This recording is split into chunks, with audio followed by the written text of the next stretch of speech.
Assalamualaikum warahmatullahi wabarakatuh. Alhamdulillahirabbil alamin. Pada kesempatan kali ini kita dapat bertemu lagi di video pembelajaran mata kuliah Akuntansi Syariah, program studi akuntansi Universitas Pembangunan Nasional Veteran Jakarta.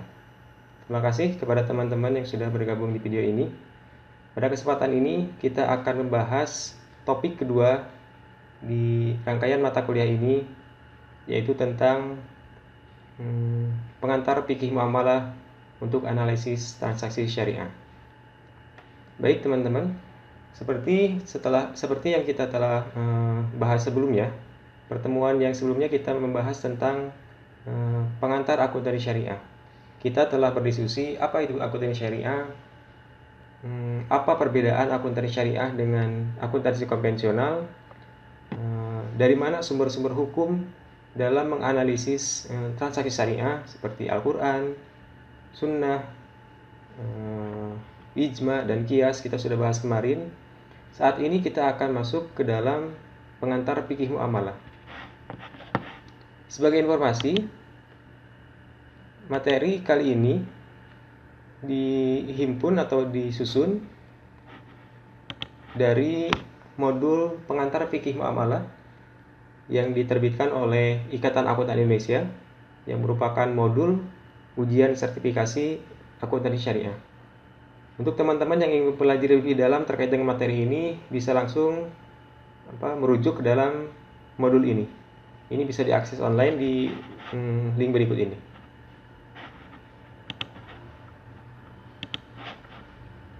Baik. Di materi topik kedua ini, kita akan belajar beberapa poin. Yang pertama, kita akan belajar tentang syariah dan fikih muamalah. Kenapa kita perlu mempelajari ini? Karena sebagai akuntan, kita perlu menganalisis transaksi keuangan syariah. Tetapi, karena kita bukan ulama, karena kita bukan expert di dalam agama, maka kita tidak bisa mengeluarkan pendapat sendiri. Sebagai insan, mahasiswa, sebagai pelajar yang harus mengedepankan prinsip ilmiah, kita harus menggunakan pendapat-pendapat para ulama yang memang sudah expert di bidangnya. Baik. Oleh karena itu, kita perlu mengetahui terkait dengan syariah dan fikih muamalah. Yang kedua, kita akan belajar terkait dengan proses penetapan hukum syariah. Bagaimana sebuah hukum itu ditetapkan, dengan cara apa saja penetapan hukum-hukum itu, kita akan belajar. Poin yang ketiga, kita akan belajar terkait dengan objek fikih muamalah. Apa itu harta, konsep kepemilikan dalam Islam itu seperti apa. Kemudian terakhir kita akan belajar tentang teori akad. Gitu. Baik, kita mulai satu persatu. Poin yang pertama, kita akan belajar tentang syariah dan fikih muamalah. Saya yakin teman-teman sudah sering sekali mendengar kata syariah. Saat ini kita sering mendengar kata-kata syariah, misalkan adanya fintech syariah, adanya ekonomi syariah, ada bank syariah, ada rumah sakit syariah, dan lain sebagainya. Sangat banyak sekali kosakata syariah yang kita dengar sehari-hari. Lalu apa sebenarnya syariah itu? Syariah itu secara bahasa sudah jelas itu dari bahasa Arab. Syariah itu adalah dari segi bahasa diartikan sebagai sumber air yang dituju untuk minum. Itu adalah syariah. Namun kesininya orang Arab kemudian mengartikan syariah itu sebagai jalan yang lurus. Secara istilah, syariah itu adalah segala hal yang ditetapkan oleh Allah Subhanahu wa taala untuk para hambanya, baik mengenai akidah, akhlak, muamalah, dan tatanan hidup lainnya. Untuk apa? Untuk merealisasikan kehidupan kebahagiaan di dunia dan di akhirat. Itu adalah syariah. Jadi, adanya syariah untuk menikah, adanya syariah untuk transaksi keuangan yang syariah, adanya bank syariah, itu adalah untuk apa? Untuk merealisasikan kebahagiaan di dunia dan di akhirat. Lalu kita masuk ke pembahasan fikih. Kalau tadi kita membahas terkait dengan syariah, kita sekarang membahas terkait dengan fikih. Fikih itu apa sih? Secara bahasa, fikih itu adalah paham atau pemahaman, pengertian. Ada juga ilmu fikih. Ilmu fikih itu adalah ilmu yang berusaha untuk memahami hukum-hukum yang terdapat di dalam Al-Quran dan Sunnah untuk diterapkan pada perbuatan manusia yang telah dewasa dan sehat akalnya dan berkewajiban melaksanakan hukum Islam. Kalau syariah tadi adalah konsep ideal yang ditetapkan oleh Allah Subhanahu wa taala untuk dikerjakan oleh manusia. Kalau ilmu fikih itu adalah hukum-hukumnya. Bagaimana para fuqaha atau para ahli fikih itu mengambil hukum-hukum yang ada di dalam Al-Quran dan As-Sunnah untuk menetapkan hukum syariah tersebut. Misalkan ada syariah terkait dengan wudu. Wudu sebelum sholat kita harus wudu. Allah mensyariatkan ketika ingin sholat maka kita harus berwudu. Tapi bagaimana cara wudu itu ada produk hukumnya, ada cara-caranya. Cara-cara yang diambil dari Al-Quran dan As-Sunnah. Oleh karena itu ilmu fikih itu adalah produk hukumnya. Produk hukum bagaimana operasionalisasi dari syariah tersebut yang diambil dari Al-Quran dan As-Sunnah.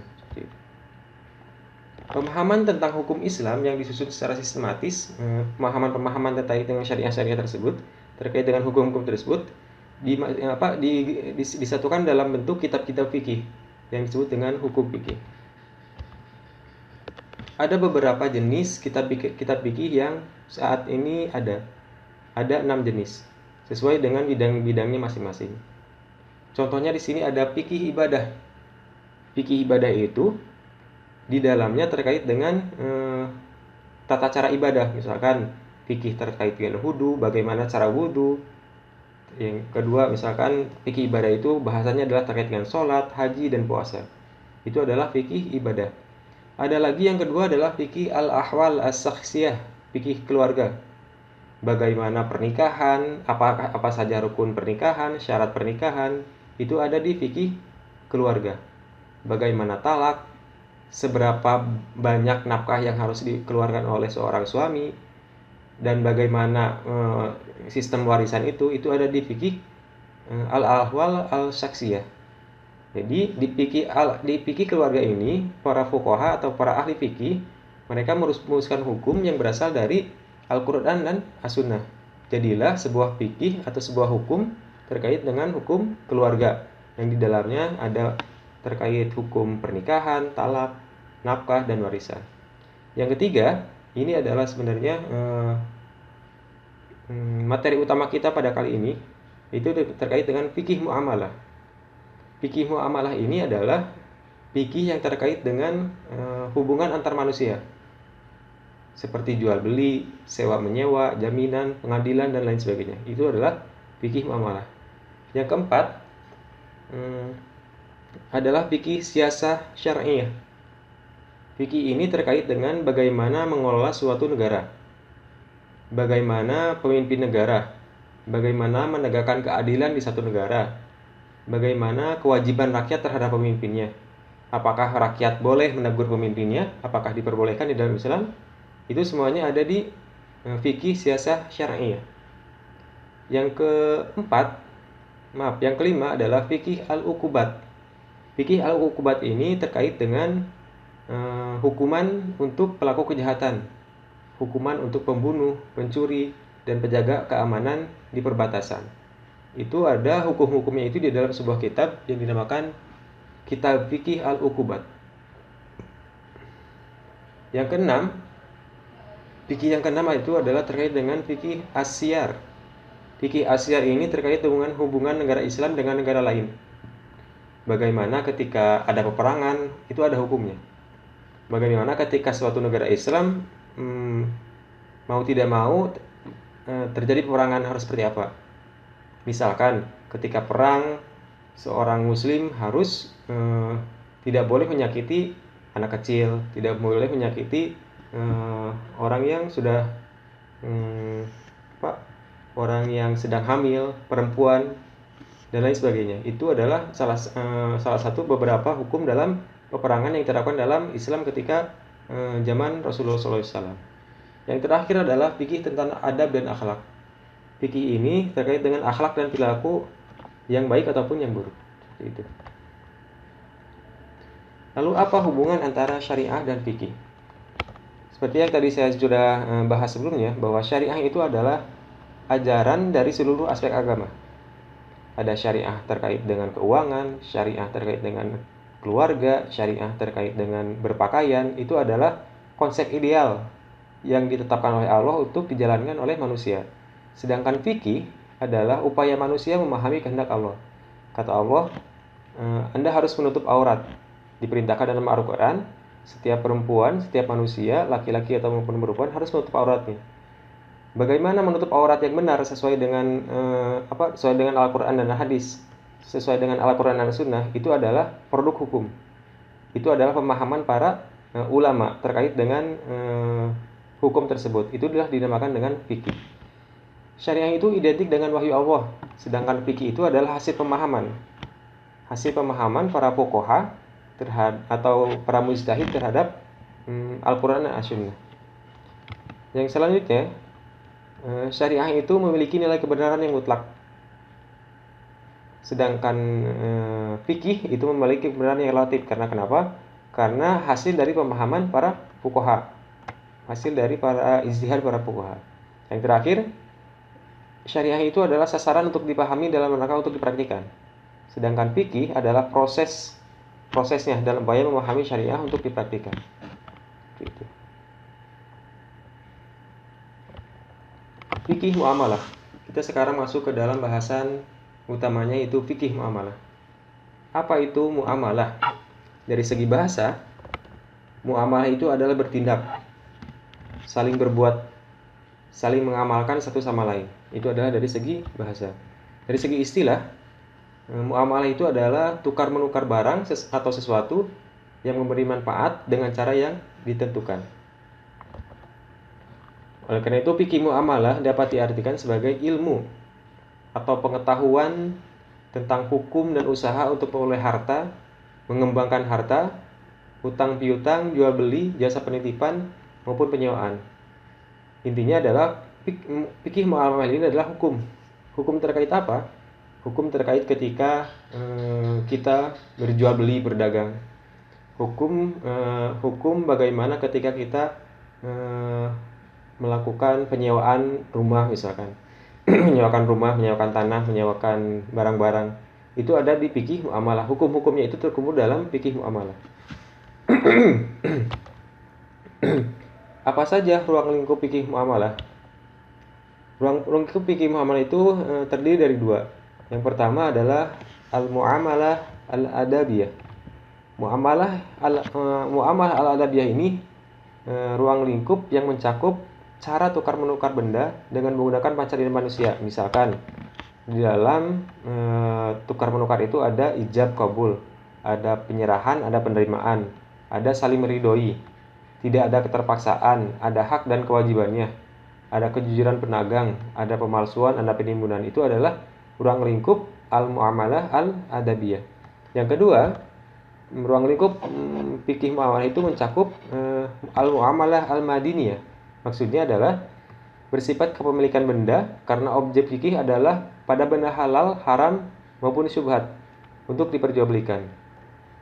Al-muamalah al-madiniyah ini mengkaji objeknya, seperti misalkan benda yang dapat menimbulkan mudarat itu apa, yang mendatangkan maslahah itu apa, dan lain sebagainya. Contoh ruang lingkup al-muamalah al-madiniyah ini adalah jual beli, gadai, jaminan tanggungan atau kafalah dalam bahasa Arabnya, pemindahan hutang, hiwalah, dan bangkrut. Bagaimana ketika si orang yang bertransaksi itu bangkrut, itu ada hukumnya. Bagaimana syariah Islam menanganinya seperti apa. Selanjutnya kita membahas terkait dengan prinsip-prinsip muamalah. Prinsip-prinsip apa saja yang harus dipegang seorang muslim ketika mereka melakukan muamalah, ketika mereka bertransaksi dengan sesama manusia. Yang pertama adalah prinsip dasar muamalah itu adalah boleh. Jadi teman-teman, ada dua prinsip dasar dalam agama Islam. Yang pertama adalah prinsip dasar ibadah dan prinsip dasar muamalah. Kalau dalam ibadah, prinsip dasarnya itu adalah haram, tidak boleh kecuali diperintahkan. Satu kali lagi, bahwa prinsip dari ibadah itu adalah haram, tidak boleh kecuali diperintahkan oleh Allah Subhanahu wa taala. Oleh karena itu, ketika ada sekarang beberapa kelompok yang membuat cara ibadah sendiri, beberapa kelompok Islam yang membuat cara ibadah sendiri yang tidak diajarkan oleh Rasulullah, tidak diperintahkan oleh Allah, itu bukan termasuk Islam. Karena memang prinsip dasar ibadah itu adalah haram kecuali diperintahkan oleh Allah. Misalkan kita diperintahkan sholat, kita diperintahkan untuk puasa pada bulan Ramadan, kita diperintahkan untuk bersedekah, membayar zakat, kita diperintahkan untuk ibadah haji ke Baitullah, seperti itu. Itu semuanya diperintahkan. Semua hal yang diperintahkan itu wajib. Tetapi yang tidak diperintahkan dalam ibadah itu tidak boleh dilakukan. Berbeda dengan muamalah, prinsip dasar muamalah itu boleh. Maksudnya adalah semua hal dalam muamalah itu boleh dilakukan, kecuali yang dilarang. Berbeda dengan prinsip ibadah tadi, ibadah itu hukum asalnya adalah haram kecuali yang diperintahkan. Kalau prinsip dasar muamalah itu adalah boleh, semuanya boleh, kecuali yang dilarang. Muamalah itu boleh dilakukan semuanya. Teknis-teknisnya apa saja, fitur-fiturnya apa saja, kesepakatannya apa saja, boleh semuanya dilakukan asal tidak dilarang di dalam Al-Quran dan As-Sunnah. Itu adalah prinsip dasar muamalah. Yang kedua, prinsip dasar muamalah itu adalah harus didasarkan pada persetujuan kerelaan kedua belah pihak. Tidak boleh orang yang bermuamalah itu salah satunya dia tidak rela. Misalkan karena ada keterpaksaan, misalkan dalam tekanan, kalau tidak menjual akan disakiti atau seperti apa, itu tidak boleh. Itu akadnya batal, tidak sah secara syariah, itu tidak sah, tidak syar'i. Yang ketiga, prinsip muamalah itu adalah setiap memiliki kebiasaan dalam bermuamalah, setiap daerah memiliki kebiasaan. Itu diperbolehkan selama tidak bertentangan dengan syariat. Sesuai dengan prinsip dasar muamalah tadi ya, boleh dilakukan selama tidak dibatalkan atau tidak dilarang di dalam Al-Quran dan As-Sunnah, seperti itu. Yang keempat, yang terakhir, prinsip muamalah itu adalah tidak boleh merugikan orang lain dan diri sendiri. Kalau merugikan diri sendiri saja tidak boleh, apalagi merugikan orang lain. Jadi dalam bermuamalah itu kita tidak boleh, tidak apa-apa saya rugi, tidak boleh. Tidak boleh dalam bermuamalah itu merugikan diri sendiri. Harus saling menguntungkan, seperti itu. Kalau memang rugi ya rugi bersama-sama gitu, tidak adil. Ada prinsip keadilan. Itu terkait dengan syariah dan fikih. Apa itu syariah, apa itu fikih, tadi kita sudah belajar. Yang kedua, kita akan belajar terkait dengan bagaimana proses penetapan hukum syariah tersebut. Tadi sudah kita ketahui tentang fikih. Fikih itu adalah pemahaman para ulama. Lalu bagaimana proses penetapan hukum tersebut? Di sini kita akan belajar. Yang pertama, cara penetapan hukum itu adalah dengan menggunakan metode usul fikih. Jadi di bahasan kali ini sebenarnya kita akan belajar penetapan hukum itu caranya seperti apa sih, metodenya apa saja. Yang pertama, metode penetapan hukum itu adalah menggunakan usul fikih. Usul fikih itu apa? Usul fikih itu adalah semua ilmu, peraturan, dan pembahasan yang dengan itu orang dapat menggunakan hukum-hukum syar'i amaliyah secara terperinci. Kalau tadi kita belajar tentang fikih itu adalah aplikasi hukum, produk hukum. Artinya adalah ketika itu menjadi sebuah fikih, itu sudah merupakan pemahaman para ulama. Itu sudah menjadi suatu produk hukum. Sedangkan usul fikih adalah dasar hukumnya, atau cara meramu membuat hukum itu seperti apa. Itu adalah usul fikih. Jadi usul fikih itu, kalau misalkan fikih itu adalah obat misalkan. Fikih itu adalah obat untuk penyakit tertentu. Maka cara meramu obat tersebut itu dinamakan usul fikih. secara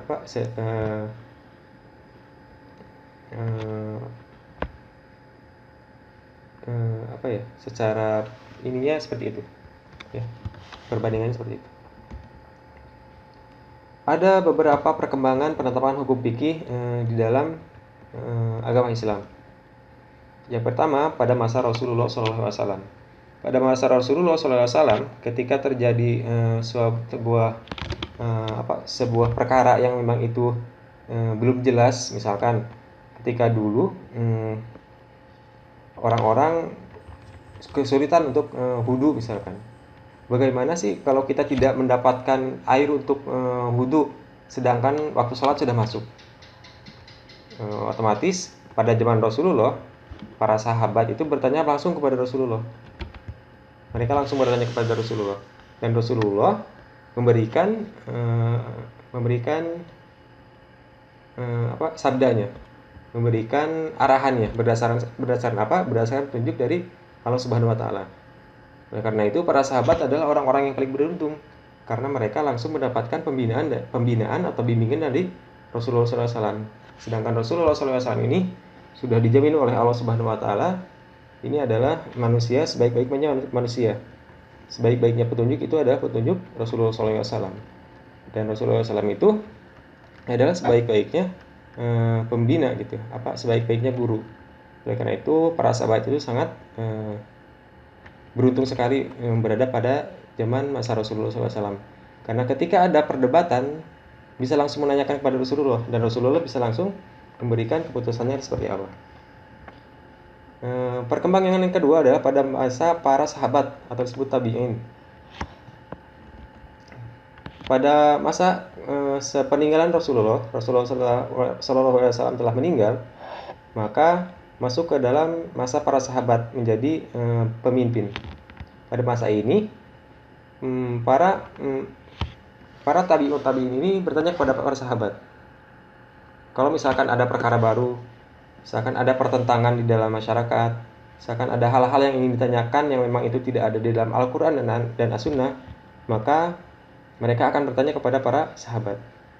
Para sahabat adalah orang-orang terpilih, orang-orang yang memang sudah dibimbing oleh Rasulullah. Makanya mereka sangat tepat dijadikan rujukan. Yang terakhir adalah masa perkembangan pengikut dari para sahabat. Jadi masa Rasulullah, para sahabat atau disebut tabi'in, ada juga masa pengikut para sahabat. Artinya adalah orang yang mengikuti pemahaman dari para sahabat. Orang-orang yang mengikuti pemahaman dari Abu Bakar. Orang-orang yang mengikuti pemahaman dari Utsman bin Affan, orang-orang yang mengikuti pemahaman dari Ali bin Abi Thalib dan lain sebagainya. Itu dinamakan tabi'in. Masa para pengikut sahabat ini berada pada abad kedua Hijriah atau 200 Hijriah ke atas. Di zaman inilah muncul berbagai mazhab, yaitu mazhab Maliki, Hanafi, Syafi'i, dan Hanbali. Di pada masa inilah fatwa-fatwa mulai dibukukan menjadi kitab fikih yang kita kenal saat ini. Jadi kalau ada pertanyaan kapan kitab fikih itu mulai disusun, itu adalah pada masa para tabi'in, yaitu pada abad ke-2 Hijriah, 200 Hijriah ke atas seperti itu. Dari mana landasan untuk menggunakan menggunakan metode usul fikih ini? Ini tertuang di dalam sebuah hadis riwayat yang disampaikan oleh Abu Dawud. Di hadis ini disebutkan bahwa suatu hari Mu'adz itu diutus oleh Rasulullah SAW ke Yaman.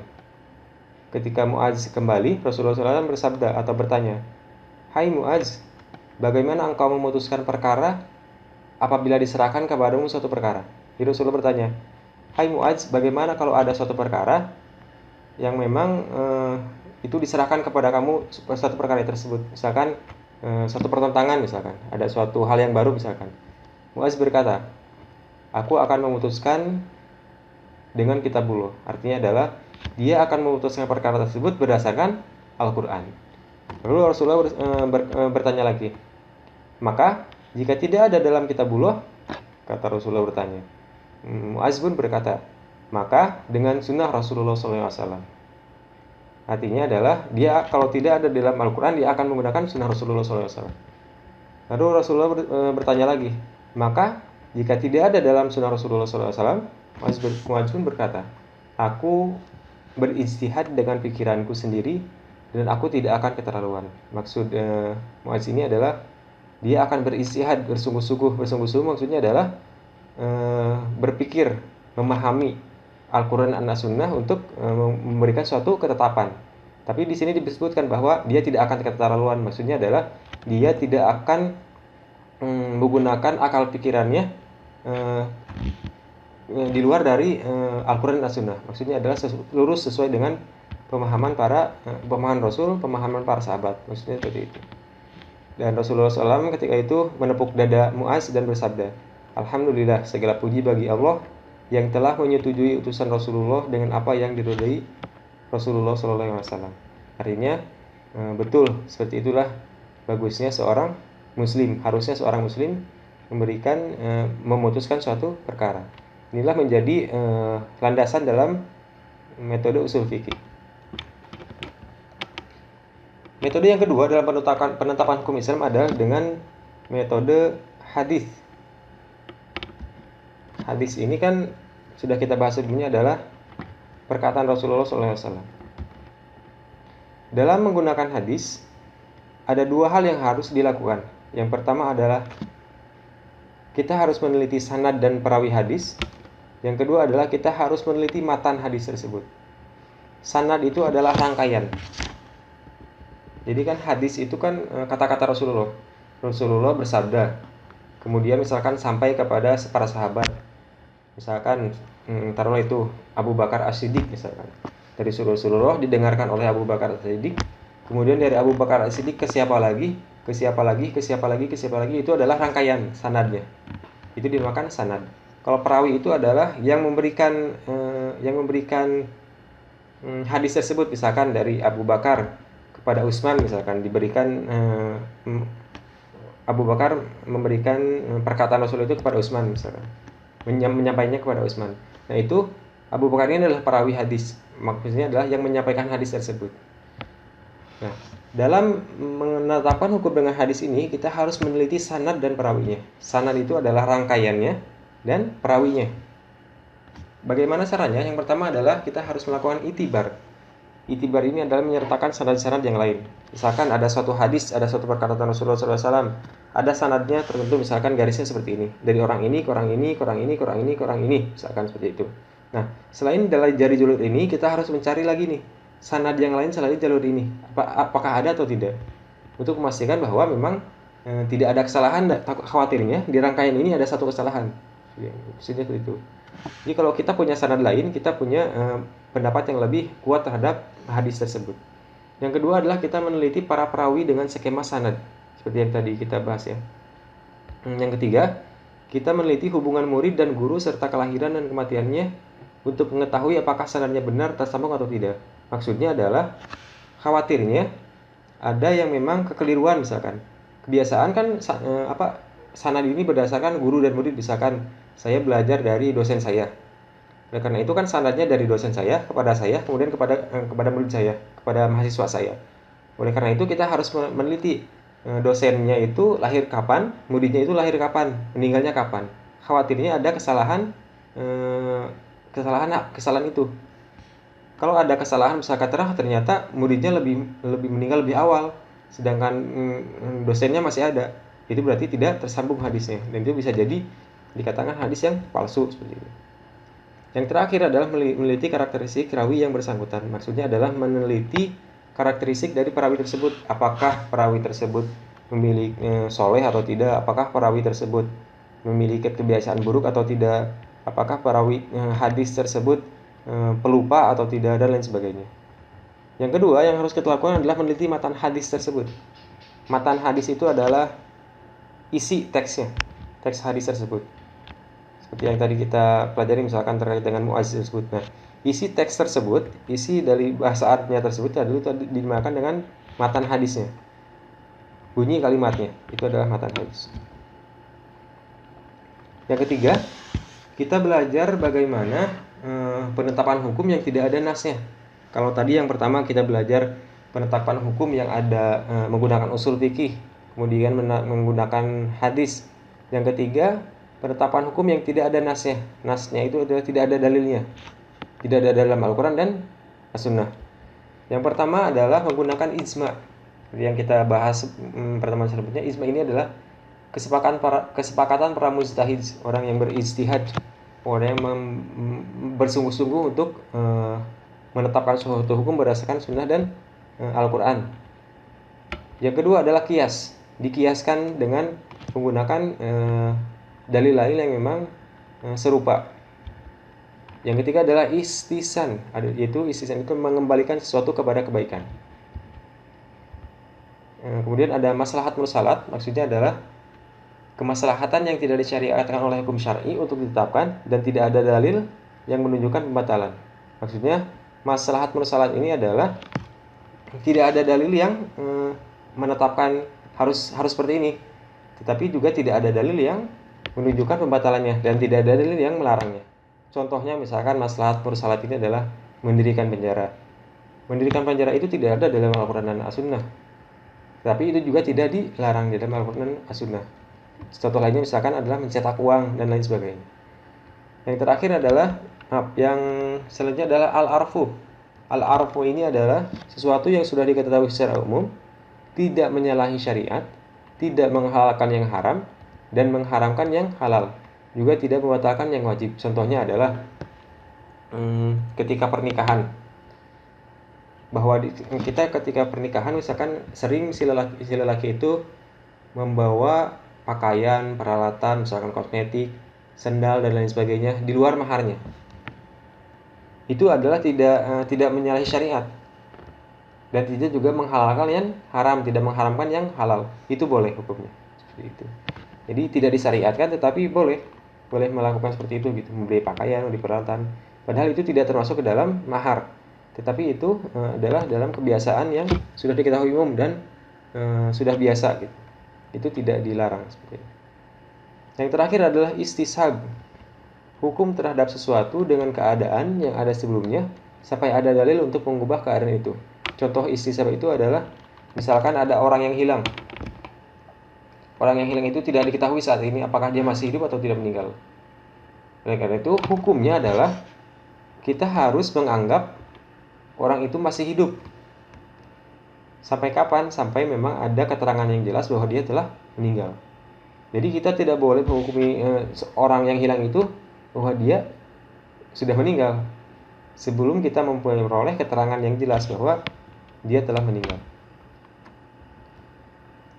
Dari penetapan metode-metode hukum tersebut, penetapan hukum Islam tersebut, kita produk akhirnya adalah pembagian hukum Islam. Jadi kita ketahui ada beberapa pembagian hukum Islam. Yang pertama adalah wajib, kedua sunnah, ketiga haram, keempat makruh dan mubah. Wajib ini adalah kewajiban yang harus dilaksanakan oleh umat Islam, tidak boleh ditinggalkan. Misalkan sholat, mau kita lagi sehat, mau lagi sakit, selama kita bisa sholat, kita wajib sholat. Mau itu sholatnya sambil berbaring kalau tidak bisa berdiri, mau kita sambil tiduran kalau misalnya tidak bisa duduk sambil tiduran, dan kalau tidak bisa duduk, tidak bisa berbaring, dengan isyarat, dengan mengedipkan mata seperti itu. Itu untuk orang yang memang sudah sulit sholat, tapi tetap harus sholat selama dia memang hidup, selama dia bisa menjalankan sholat. Yang kedua adalah sunnah. Sunnah ini adalah tuntunan syariat yang menganjurkan melakukan sesuatu namun tidak diwajibkan. Misalkan sedekah. Sedekah itu adalah syariat yang dianjurkan. Kita dianjurkan untuk bersedekah kepada orang yang membutuhkan, kepada fakir miskin. Namun kalau kita tidak melaksanakannya, itu tidak menjadi dosa. Kebalikan dari sunnah ini adalah makruh, yaitu tuntunan syariat yang menganjurkan untuk tidak melakukan sesuatu namun sifatnya tidak memaksa. Jadi kalau Anda menghindarinya itu dapat pahala, tapi kalau Anda melakukannya, Anda tidak berdosa. Jadi itu adalah kebalikan sunnah dan makruh ini adalah berkebalikan. Kalau haram ini adalah kebalikannya wajib. Kalau dilakukan itu mendapat dosa, kalau tidak dilakukan itu mendapatkan pahala. Yang terakhir adalah mubah. Mubah ini adalah boleh. Hukum dalam Islam ini mubah itu maksudnya adalah boleh. Misalkan kita tidur, itu boleh. Misalkan ketika kita kecil kita bermain layang-layang. Misalkan bermain apa lagi? Bermain mobil-mobilan, itu boleh. Itu tidak dilarang dan tidak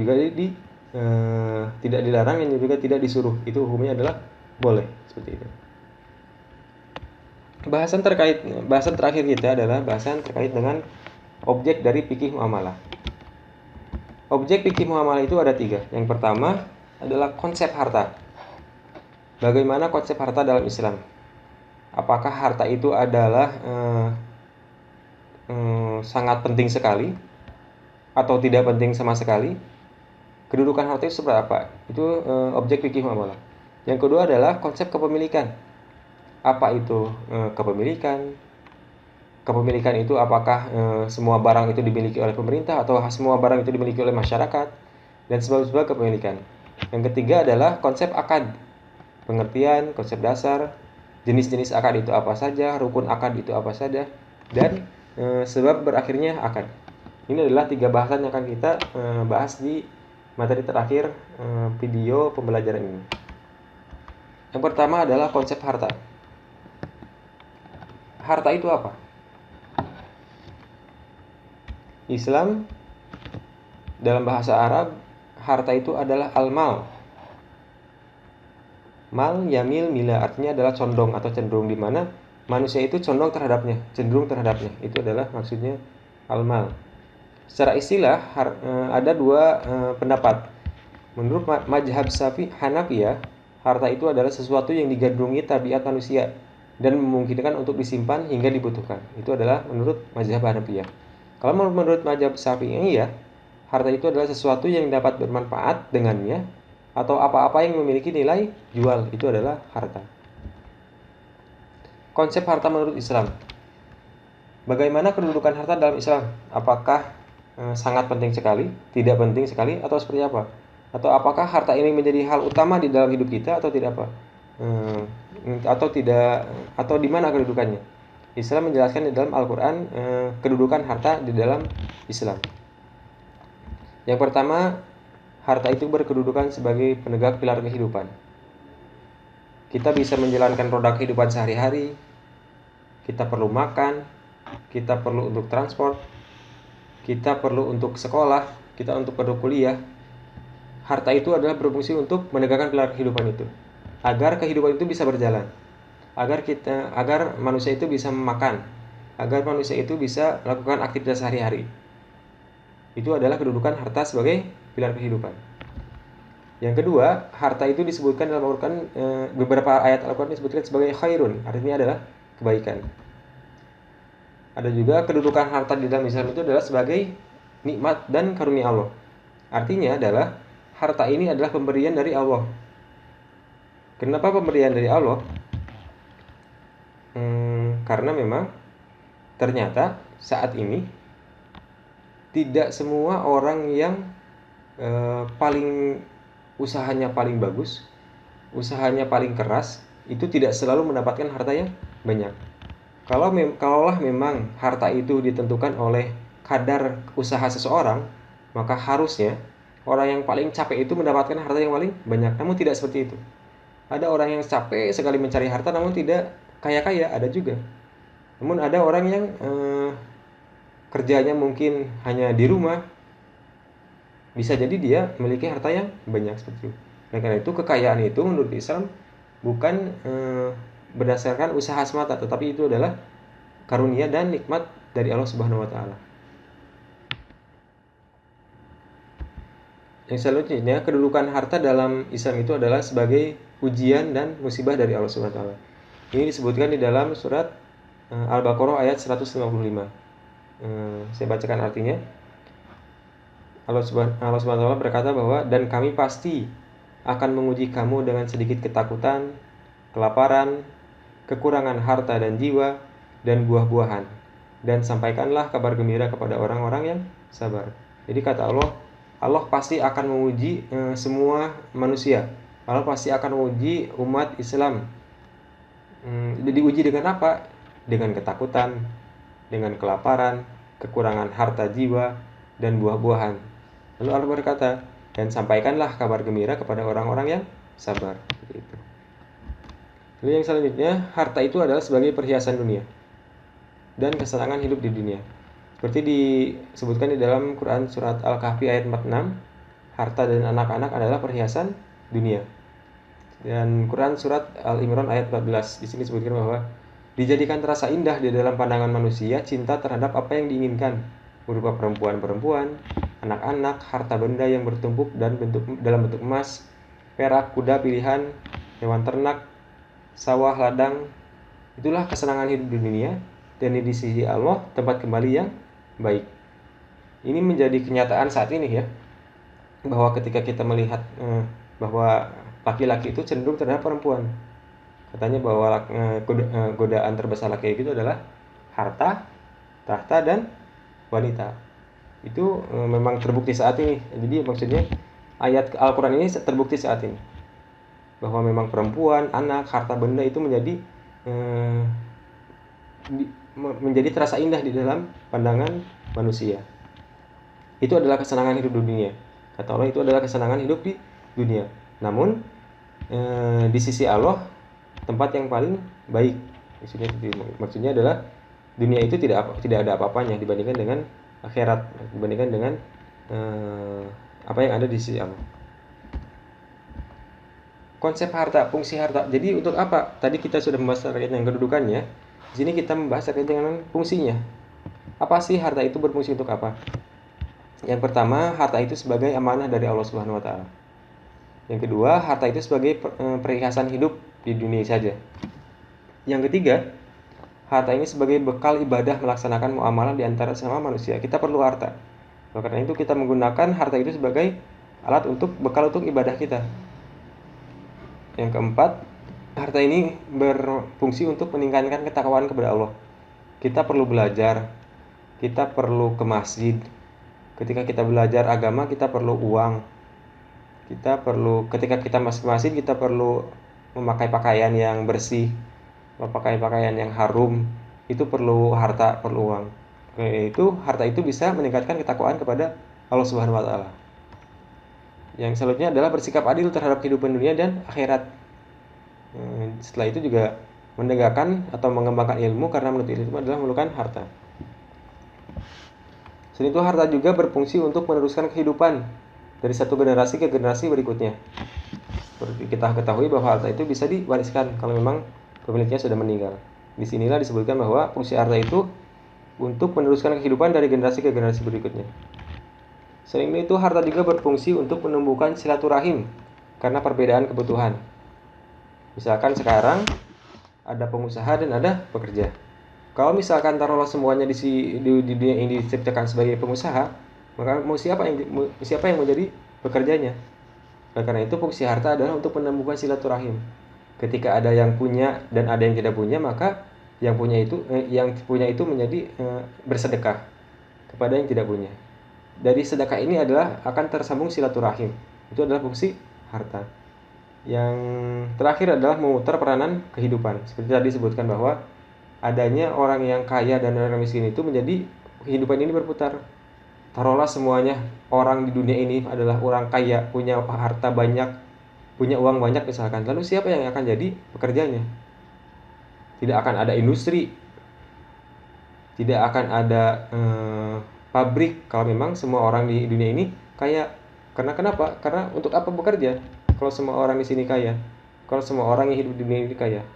Oleh karena itu harta itu adalah fungsinya adalah memutar peranan kehidupan. Jadi bukan orang Islam itu bukan berdasarkan tidak dilihat berdasarkan hartanya. Karena harta itu adalah putaran kehidupan saja. Tetapi bagaimana cara menggunakan harta itu dengan baik sesuai dengan yang diridhoi oleh Allah Subhanahu wa taala.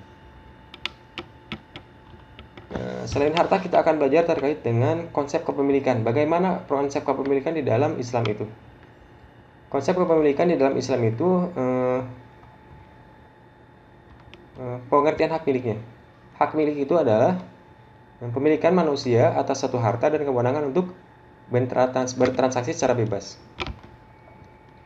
Para ulama fikih menyebutkan bahwa keistimewaan atas hak milik ini diartikan sebagai keistimewaan atas suatu benda yang menghalangi pihak lain bertindak atasnya dan memungkinkan pemiliknya untuk bertransaksi secara langsung di atasnya. Jadi, ciri-ciri hak milik itu adalah pemiliknya dapat bertransaksi secara bebas dalam barang yang dimiliki tersebut atau benda yang dimilikinya tersebut. Jenis-jenis kepemilikan di dalam Islam itu mengakui ada 3 kepemilikan. Yang pertama adalah milik pribadi, milik umum, dan milik negara. Berbeda dengan kepemilikan di sistem-sistem yang sosialis misalkan. Di sistem sosialis, kepemilikan itu tidak ada kepemilikan individu. Semua hak milik itu adalah hak milik kepenguasa, hak milik negara, tidak ada kepemilikan individu. Setiap individu itu diatur hartanya oleh negara, berapa dia harus punya harta, berapa dia harus diberikan uang, berapa dia harus diberikan gaji, dan lain sebagainya itu ditentukan oleh penguasa negara, oleh pemimpinnya. Kalau di dalam Islam, jenis kepemilikan itu ada 3, hak milik pribadi, milik umum, dan milik negara. Jadi Islam mengakui hak milik pribadi itu adalah milik pribadi sendiri-sendiri. Ada juga hak milik umum, misalkan yang tidak boleh dimiliki oleh individu, misalkan tambang, mineral, gas, besi, emas, dan lain sebagainya. Itu adalah bukan hak milik individu, itu adalah hak milik umum. Lalu bagaimana pengelolaannya? Pengelolaannya di dalam Islam itu harus dikelola oleh negara, harus dikelola oleh pemerintah.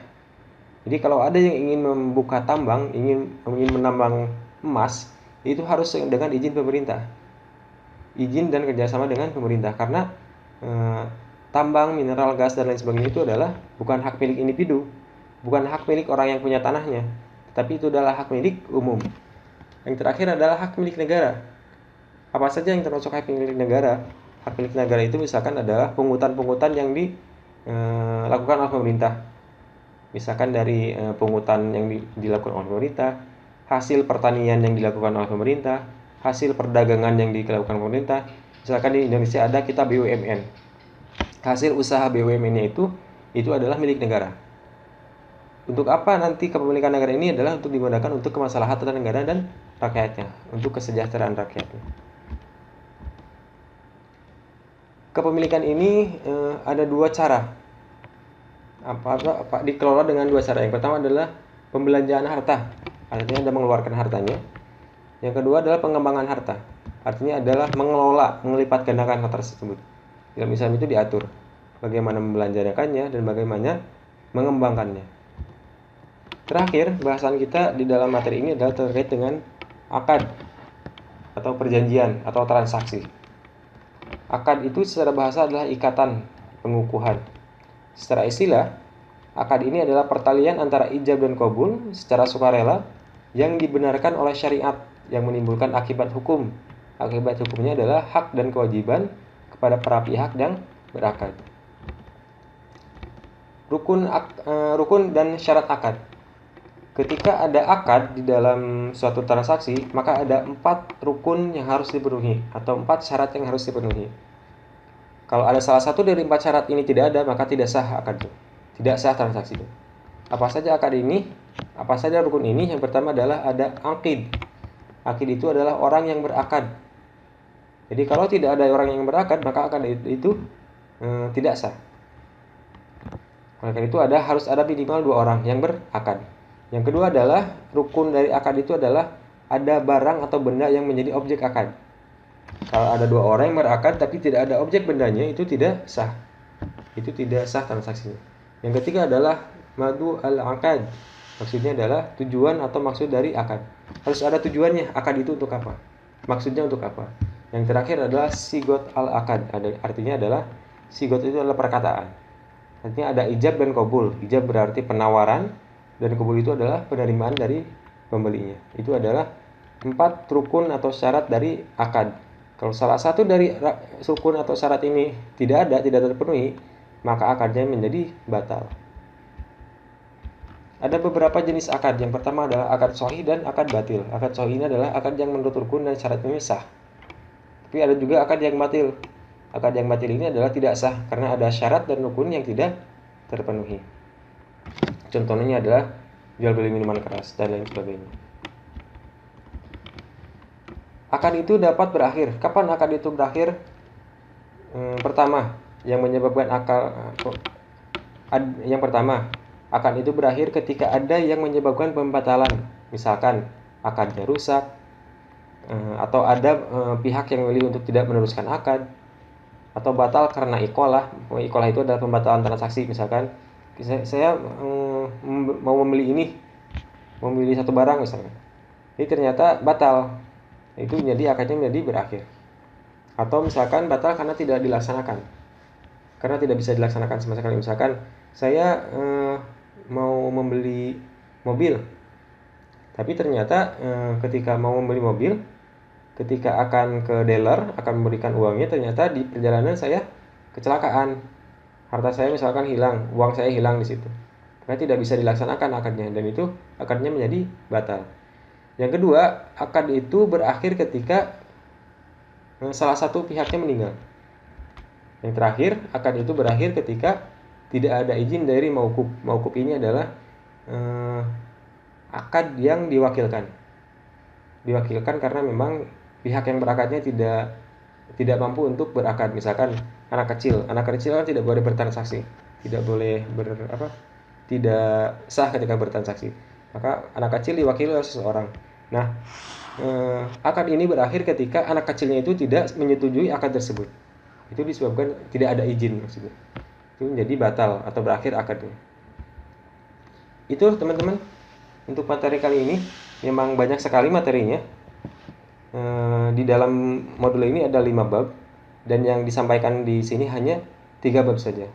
Tapi untuk detailnya Anda bisa baca di modulnya langsung. Bisa Anda akses di link berikut ini. Baik, sekian untuk video pembelajaran kali ini.